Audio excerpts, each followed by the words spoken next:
This was a Rocky movie happening in front of my very eyes. And my first question to you, Tyson, how did you get up?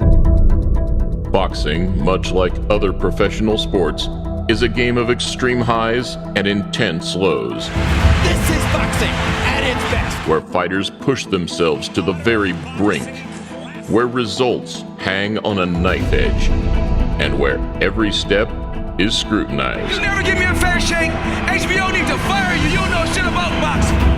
And whilst every young star has a target or milestone he or she pursues, there is no preparation or guidebook on how to control your emotions once achieving your wildest dreams. Something which, on that night in Dusseldorf, became a fighting man's reality. A 3-year timeline which saw the downfall of a heavyweight icon. There you go. Does that look like a fighter's body? I'd wake up and I think, why did I wake up this morning? This is coming from a man who had everything: money, fame, glory, titles. Stripped bare, battling an opponent tougher than any inside the ropes, sinking towards what seemed inevitable ruin. I didn't care about boxing, I didn't care about living, I just wanted to die. And I was going to have a good time doing it while I was doing it. Though a timeline which, through faith and credence, represents one man's hope. I think this is my calling card fight. And a nation's endearment. From villain to hero, from dark to the light, from outcast to king.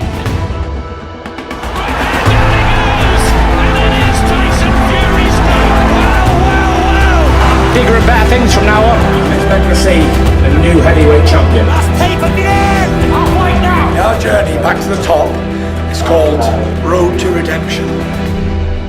The greatest boxing comeback of all time. Welcome to a Motivedia presentation.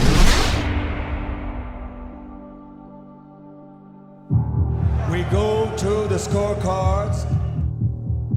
All 3 scores to the winner by unanimous decision. From the United Kingdom, the new unified heavyweight champion of the world. The cheers went up. Too many times in boxing, sketchy decisions and uncertain results leave the sport in the balance. But this time in Germany, a young Brit had pulled off the unthinkable. Worked so hard for this. You know, it's been 6 months and I've put everything in the gym for this and I just can't believe it that I've got it. Previously considered an unstoppable force, Fury totally nullified Klitschko's offense. Using size, lateral movement, and unpredictable style, he feinted and jabbed his way to a landslide victory. It's not giving him any chance with that reach advantage as he's going in on it. And backed up every claim he had made in the build-up, amidst all the critics. And I know that 99.9% of yous all expect me to lose to the great Vladimir Steelhammer. In what should be considered one of the biggest heavyweight upsets of all time. The whole world are going to celebrate with me because Tyson Fury will have become the undisputed heavyweight champion of the world. The performance never got the recognition it deserved, blaming age or deterioration on the Ukrainians' fall from grace. Over the next 12 months, Fury hit the headlines for all the wrong reasons. Media outbursts, thoughtless behavior, and a suspended license. Reaching his own Mount Everest wasn't quite everything he had imagined. How good has it been being world heavyweight champion, the number one? Not changed a bit. Not changed as much as that finger. Nothing's changed. Live in the same house, drive the same car, got the same watch. Sinking into a downward spiral of drink and drug-fueled depression, amidst a life of unmitigated excess, he ballooned to almost 400 pounds. He was in a bad way, and he was in a worse way than we thought he was because we didn't know what was going on. Fury looked like a beaten man. Though dragged back from the edge by his wife and children, it was only at his very lowest that something clicked into place. Think about your family and your little boys and girls growing up with no father. And I thought, that day, I'll never, ever, ever try or think about taking my own life ever again. In an epiphany moment, on the brink of meltdown, Tyson Fury faced a now or never, life or death decision.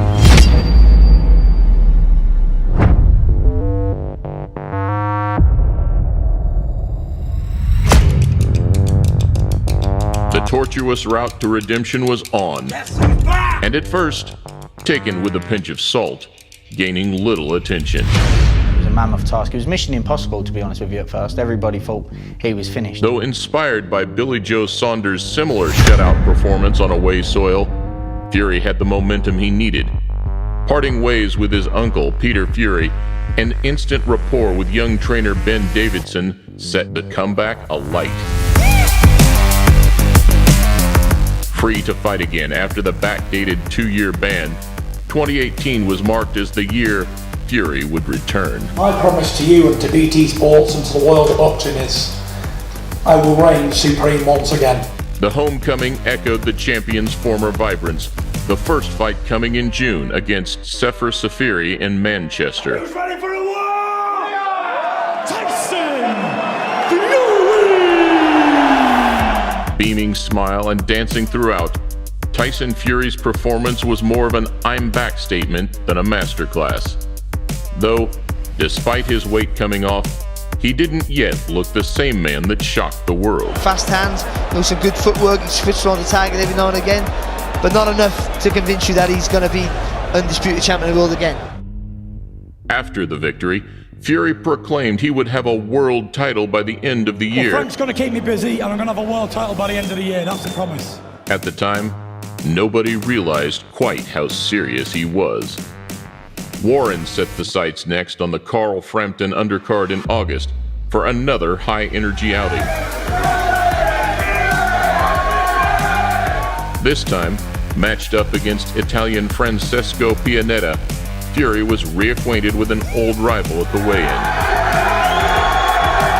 Gotta get Francesco Pianetta out of the way, then I'll come for Wilder. A rival which, considering he wins, offered him an end-of-year matchup that would slingshot his name right back where he wanted. We've been bigging this up many years now, and now it's here. And when two fighters want to fight, the fight will happen. Fury's up there dancing now before the action restarts. Doing what he needed to do, Fury breezed to a lopsided points win. And in expected fashion, the two let the world know it was on. It's on, baby. You're the best fighting the best. I got me rounds here tonight, 10 rounds. But one thing I promise when I go to Las Vegas is I'm knocking you the out, boy. With negotiations between promoters causing dismay amongst heavyweight boxing fans, Fury's plummeting straight in at the deep end to take on the most dangerous man in the sport was a huge breath of fresh air. Tear Deontay Wilder to pieces like a pit bull. Because he said I couldn't, and every the world thinks he can beat me. December, I'm gonna knock Deontay Wilder spark out! But then, shedding 10 stone to shouting from the rooftops, exactly like before the Klitschko matchup, Fury never doubted himself for 1 second. Turning up in LA with an unwavering confidence, looking to get the mental edge on Wilder at every opportunity. I'm ready too. Well, let's go then. Let's pull the fight forward to this weekend. Even after all the time off, you cannot beat me. I hear all this knockout talk. I hear it loud and clear, but I just don't believe it. As the Staples Center lit up and all the talk had become a reality, once again, just like the first time he shocked the world, Fury's tremendous boxing skills and footwork neutralized his opponent. Looking to be cruising his way to yet another of his trademark points victories, the 12th round laid testament to the whole journey so far. Knocked down with a combination that would render most fighters unconscious, those 10 seconds where Tyson Fury rises to his feet, to the crowd's disbelief, to not only end the fight, but to put Wilder on the back foot, is what truly puts the icing on the cake as one of the greatest comebacks of all time. Split decision draw. All right, that's a joke. And whilst the controversial result puts a dampener on what could have been the ultimate fairy tale ending, the Gypsy King's bravery left a solemn message, with a newfound sense of perspective, one which materializes itself as a determination to tell anybody and everybody that his existence no longer revolves solely around boxing, and that Going into 2019, Tyson Fury grips tightly on his second chance at life and eyes a second chance at the WBC belt that he has always believed is rightfully his. Iconic comeback, innit? You know what I mean? I had 2.5 years out the ring, 10 stone balloons. I just showed the world tonight, everyone suffering with mental health, that you can come back and it can be done.